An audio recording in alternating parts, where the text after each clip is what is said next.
بسم الله السلام عليكم ورحمة الله وبركاته. سو دواada asxaabtayda ku xiran channelkayga Simple with Asma. magacayga waa Asma. meel kasta dunida ka joogto waxaan idin leeyahay gacmo furan iyo qalbi saafiyo ku soo dhawaada. waa kaas maanta qada sirtan ka soo tuuriyaan rabina idin la wadaago insha Allah.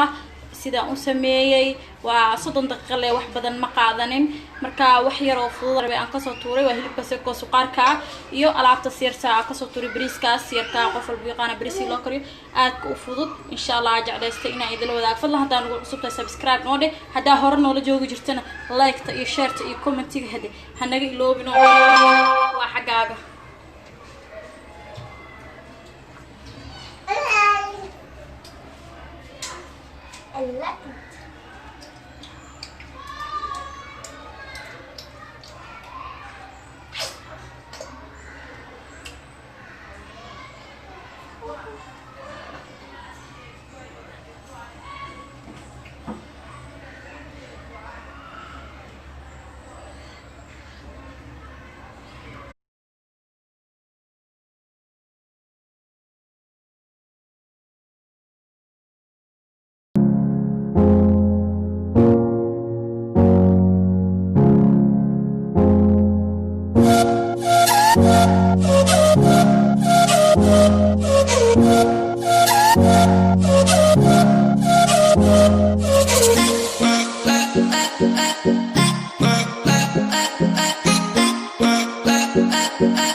Yeah.